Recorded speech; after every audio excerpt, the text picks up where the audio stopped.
Did you see what you just did? There was a park with a sandbox and a water pump behind the building.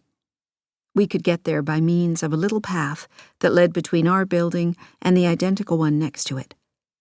I liked the path because it was always filled with tiny old ladies walking tiny old dogs, and I could practice saying bonjour to them, and they would nod and smile no matter how garbled I sounded.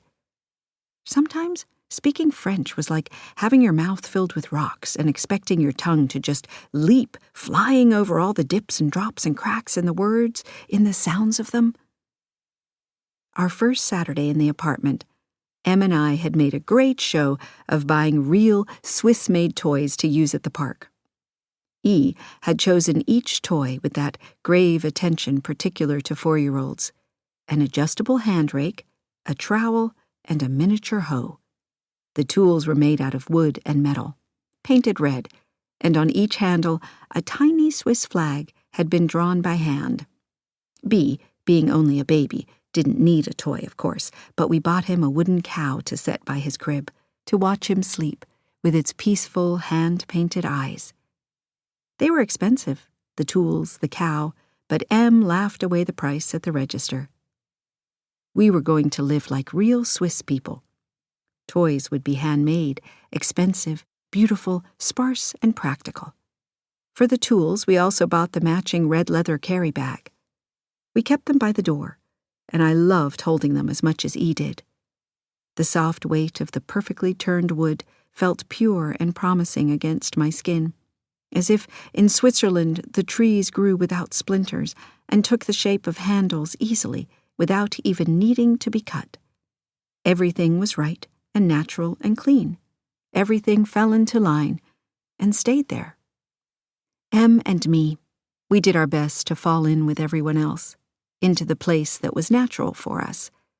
We took a tourist train up to the mountains and breathed in air that made us feel like we'd never been alive before right then. When we took the tools to the park, we cleaned each one at the pump before we went home. We dusted and polished them, ferreting out every individual grain of sand, rubbing the red paint with the soft ends of our shirts until it shone. It was true that the apartment was small.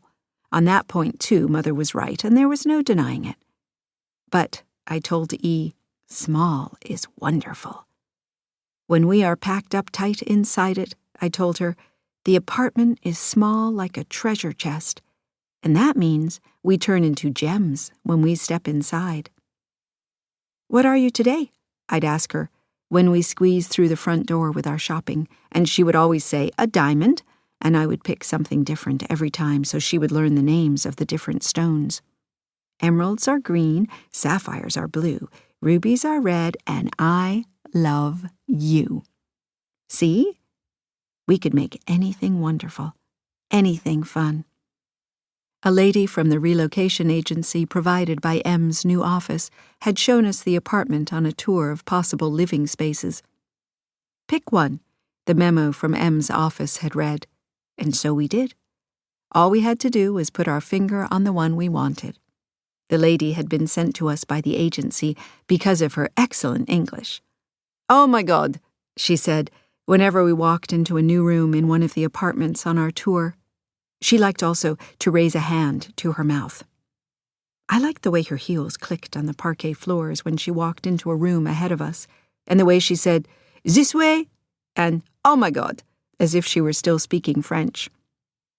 But I didn't like the way she only asked me to open the drawers in the kitchens or to peek inside the washing machines to see how big they were. "Sie," she would say, "for you?" And I suppose that really they were for me, weren't they? The kitchen drawers and the washing machines. Well, they certainly weren't for the lady from the agency in her jacket and pencil skirt and clicking shoes. My clothes and E's clothes and B's were the only clothes that could be crumpled up into a washing machine. Em's clothes and her clothes, the clothes of working people, would of course have to be seen to at the dry cleaners. It seemed I hadn't realized this until we all stood together, Em and me and her and E and B, in front of the washing machine in one of the apartments, and she had said ceremoniously, "Here, this is for you." But of course...